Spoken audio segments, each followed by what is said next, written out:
안녕하십니까. 2025년 12월 26일. 오늘은 돈의 속성에 대해서 얘기를 한번 해보도록 하겠습니다. 이 초소노트가 제가 올해 25년 4월 7일에 한번 초소노트를 작성했던 내용들이에요. 그때 당시에 제가 감명 깊었던 부분들은 빨리 부자가 되려 하지 마라. 욕심보다 나의 그릇을 생각해야 한다.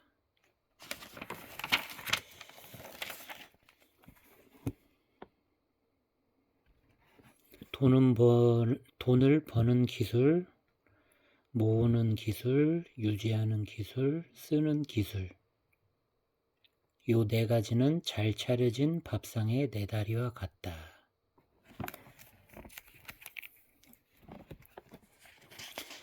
잃지 않고 천천히 차곡차곡 버는 것이 가장 빨리 많이 버는 방법이다.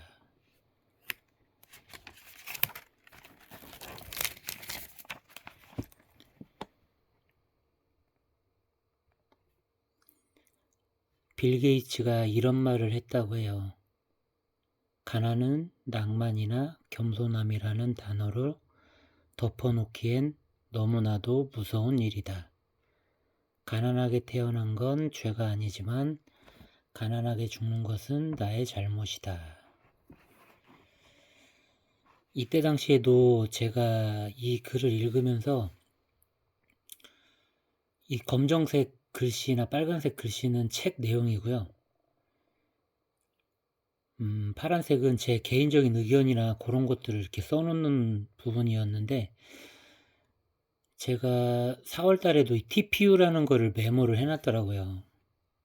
구글. 엔비디아는 GPU죠. 근데 요 근래 한 달, 두 달 사이에 엔비디아보다 구글, 알파벳이라는 회사가 더 주목받고 있는데, 제가 4월에 요거를 알았음에도 소화가 안 됐는지 그쪽으로는 관심을 두지를 못했어요. 지금 와서 8개월 전에 메모를 보니까 감회가 새롭네요. 자, 이번 주에 제가 책을 다시 읽고 초소노트를 한 번 더 해봤는데요. 복리, 돈은 인격체다. 그리고 오타니 쇼헤이 얘기로 해가지고 여러분들과 함께 교감을 좀 했으면 하는 바람입니다. 이게 똑바로 이렇게. 김승호 대표님이 계속 강조를 하죠. 돈은 인격체다. 빨리 부자가 되려는 마음을 버리고 종잣돈을 마련해 복리와 투자를 배우고 금융문맹에서 탈출하기를 바라고 계십니다. 복리라는 게 뭔지 이 김승우 대표님은 본인이 직접 계산을 해놓으신 데이터가 이 책에 있는데요. 여러분들도 꼭 그 계산을 해보시는 게 좋을 것 같아요. 그냥 우리가 알고 있는 복리가 이런 거다 라는 수준이 아니라 내가 돈을 어떻게 모으고 거기 이자에 이자가 붙어서 돈이 기하급수적으로 올라가는 그 그래프에 대한 실질적인 계산, 그리고 그걸 위한 나의 삶의 태도나 이런 것들에 대해서 충분히 인지하고 지속적으로 생각을 하고 살아야 될 것 같아요. 이 김승호 대표님께서 계속 강조하는 부분이 가장 빨리 부자가 되는 방법은 빨리 부자가 되려는 마음을 버리는 것이다 라고 표현을 하시면서 이 부분을 이해하지 못하고 메일이 계속 온대요. 어떤 주식을 하는 게 좋겠습니까? 어디에 투자를 하는 게 좋겠습니까? 김승호 대표님은 답답하시다라는 거죠. 그러면서도 부자가 되려는 마음을 버리는 것이 어떤 것인지에 대해서 명확하게 말씀은 안 해주고 계세요. 하지만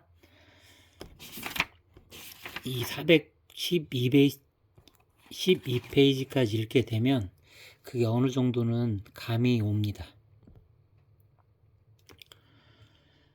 이분은 달걀을 얻기 위해 암탉을 죽이는 행동은 하지 말라고 하시거든요.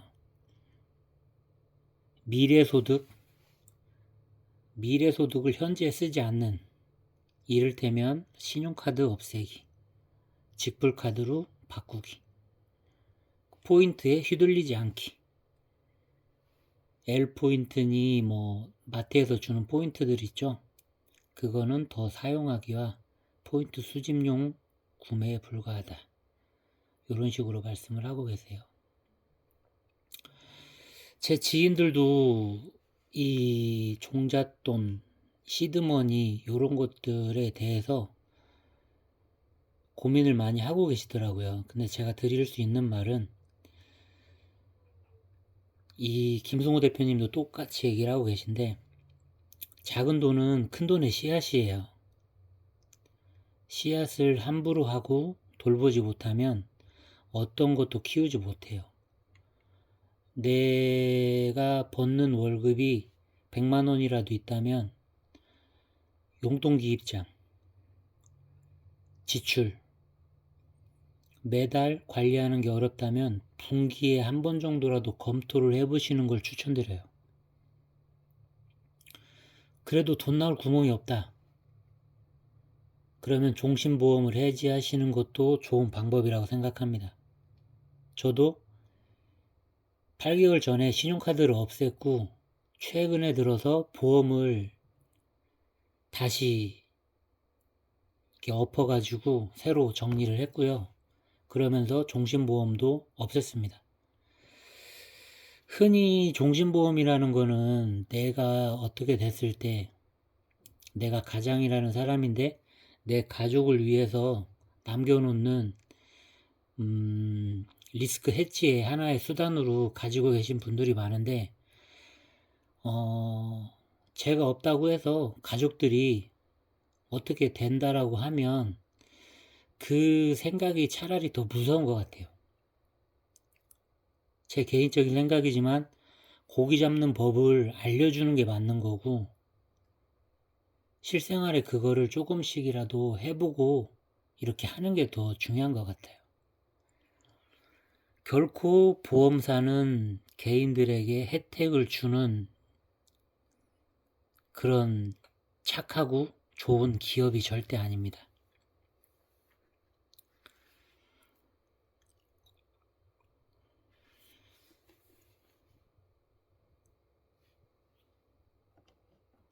제가 이 저자가 계속 얘기하는 복리, 돈은 인격체다 라고 계속 강조를 하시는데요. 김성호 대표님은 그 코스트코 주식도 가지고 계세요. 그 0.03% 가지고 계신데, 코스트코 입장할 때 버려져 있는, 한쪽 귀퉁이에 나뒹굴고 있는 카트를 끌고 들어가신다고 해요. 그런 마인드로 돈을 대하는 것이 저도 맞다라고 생각을 합니다. 자기가 투자한 회사, 그 회사의 카트, 어쩌면 사소한 부분일 수도 있는데 그런 것부터 시작되는 것 같아요. 돈에 대한 마인드. 아까 말씀드렸던 오타니 쇼헤이 얘기를 한번 해볼까 해요. 오타니 쇼헤이는 여러분도 잘 아시겠지만 이 친구가 야구를 잘하는 것보다는 만다라트 계획표라는 게 있거든요. 우리가 그 사각형을 그리고 거기에 줄을 2개씩 긋고 가로 세로 2개씩 그으면 9개 칸이 되거든요. 그 가운데에 나의 목표 설정을 해놓는 거예요. 그리고 그 9개 칸 중에 가운데는 내 목표니까 바깥에는 8개, 이를테면 투두리스트나 세부 행동 계획 같은 게 있을 수 있겠죠. 그 행동에 대한 또 세세한 행동, 그런 것들을 써놨더라고요. 근데 제가 깜짝깜짝 놀라는 게 오타니 쇼헤이라는 선수는 그 게임을 들어가기 전에 게임이 끝나고 나오는 과정들 쓰레기도 줍는다고 해요. 자신이 원하는 그 대단한 선수가 되기 위해서 우주의 기운을 끌어모으는 듯한 그런 행동들을 하고 그런 것들이 만다라트 계획표에 있는데 제가 이거는 1년 전, 2년 전에도 되게 감동 깊게 봤었던 대목인데 구글에서도 찾아보니까 그런 계획들이 또 써져 있더라고요. 인사 잘하는 거, 행동하고 태도, 요런 것들. 그렇게 함으로써 우주의 기운까지도 끌어다 쓸 수 있는 그런 엄청난 선수가 된 거죠. 자신만의 능력치와 외부의 힘까지 그렇게 끌어들이는. 김성호 대표님도 이 책에서 강조를 하시는 게 중력이라는 것을 말씀을 하시거든요.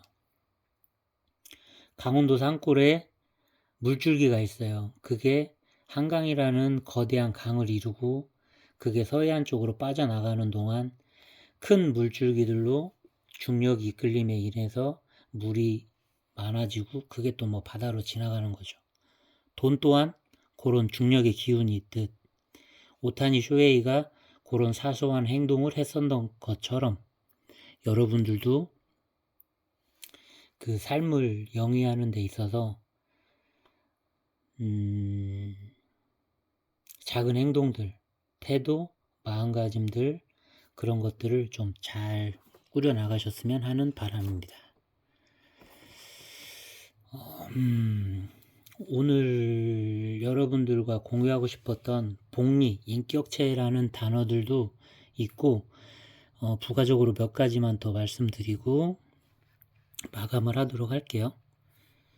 이 김성호 대표님은 여러분도 잘 아시다시피 사장님들을 모아놓고 강의를 하시는 엄청난 분이에요. 이분이 중요시하는 게 투자 성공은 지식과 지혜가 이루어져야 된다고 말씀을 하시는데 이게 뭔 소리냐. 지혜 없는 지식은 오만이라고 말씀을 하세요. 지식 없는 지혜는 허공이라고 말씀을 하세요. 그러면서 조금은 고리타분한 말씀을 하시는데 기초 학문을 배우는 건 지루하고 괴로운 일이다. 왜냐하면 무조건적인 암기 이후에 지혜가 얻어진다라고 말씀을 하시거든요. 지혜는 결국 언어와 문자로 써져 있는 거거든요. 거기에다가 나의 성공, 실패, 경험들이 얹어지게 되면 그거는 나만의 철학, 이를테면 삶을 영위하는 철학이 될 수도 있고 투자 철학이 될 수도 있겠죠. 요 말은 상당히 귀감이 많이 되는 얘기고요. 그 다음 나비 효과. Does the flap of a butterfly's wings in Brazil set off a tornado in Texas? 브라질 어딘가에서 나비가 날갯짓을 한 게 텍사스에 토네이도를 불러올 수도 있다는 말인 거죠. 나비 효과. 김성호 대표님이 돈을 바라보는 그런 시각, 오타니 쇼헤이가 세상을 바라보고 그 삶을 영위해 나가는 태도들, 어쩌면 이 나비 효과처럼 저 또한 여러분들 또한 사소한 행동부터 큰 꿈을 이루기 위해서 조금씩 노력을 해보는 것도 좋을 것 같아요. 그걸 이루기 위한 행동 방침 2가지 말씀드리고 끝내도록 할 거예요. 첫 번째는 물건 정리. 예쁜 쓰레기라는 표현을 하시는데요. 여러분들도 익히 들어서 아실 거예요. 이 김성호 대표님 같은 경우에는 그 침대에다가 이불을 한 장 펴놓고 자기들이 갖고 있는 그 짐을 다 올려놓는다고 해요. 그렇게 딱 펼쳐놓게 되면 그동안 고마웠어 라고 할 수 있는 물건들도 있고, 사용하지 않고 버려둬서 미안해 라고 할 만한 물건들도 있다라고 하는 거죠. 그런 것들이 어쩌면 내 몸의 때처럼 삶의 때로 나에게 부정적인 영향을 끼칠 수도 있다라는 거죠. 어찌 보면 예쁜 쓰레기인 거죠. 경험, 추억, 사진으로도 이 인생이나 나의 집을 꾸미기도 바쁜 세상인데 그런 예쁜 쓰레기는 지양하는 게 좋겠지 않느냐 말씀을 드려봅니다. 그리고 김승호 대표님도 이 책에 대해서 되게 강조를 많이 하세요. 그 책이 부자로 만들어줄까? 책이 어떻게 부자로 만들어주겠어요? 김승호 대표님이 말씀하시는 건 이런 느낌이에요. 책을 해석하는 능력이 있고 그거에 대해서 질문할 수 있는 능력을 갖는다면 그게 곧 부자가 될 수 있다. 거인 등을 타고 가라 라는 말을 지금까지 여러분들께 소개시켜 드렸던 책 중에서 수없이 많이 나왔던 얘기예요. 그러면서 김성호 대표님은 저희에게 또 얘기를 해줘요. 엉덩이에 깔리지는 마라. 책을 읽다 보면 그 지적 무게에 자신을 초라하게 여겨서 어쩌면 거인의 엉덩이에 깔릴 수도 있는데 그런 것들을 극복하고 거인 등에 타고 올라가서 그 사람들의 지혜로 말미암아 내가 좋은 태도로 좋은 영향력으로 여러분들에게 자유를 얻는 뭐 경제적인 자유도 될 수 있고 정신적인 자유도 될 수 있죠. 그런 것들을 누리시라고 김성호 대표님도 말씀을 하십니다. 자, 이제 마지막 412페이지인데요. 일론 머스크가 2020년도 6월에 그런 얘기를 했대요. 나는 일주일 내내 하루 16시간을 일합니다. 1년에 52주를 일하고요. 하루에 16시간이면 엄청난 겁니다. 그런데 그런 일론 머스크에게 사람들이 행운아라고 말을 한대요. 김동호 대표님은 저희에게 따끔하게 뭐라고 말씀을 하시는데 너희들이 생각하는 워라밸이라는 게 뭐냐? 20대, 30대가 원하는 워라밸이 뭐냐? 그래 너희들이 그 워라밸이 좋다면 누려라. 하지만 너에게 진정 필요한 40대, 50대, 60대, 70대, 80대의 워라밸은 없을 수도 있을 것이라고 쓴소리를 하십니다. 마지막 페이지예요. 그러면서 젊은 친구들 이것은 현실이다 라고 말씀을 하세요. 김성호 대표님은 엄청난 부를 이루고 있는데 이 책 속에 보면 어떤 숫자적인 데이터들이 있으면 본인이 직접 계산을 하세요. 그리고 아침에 일어나서 신문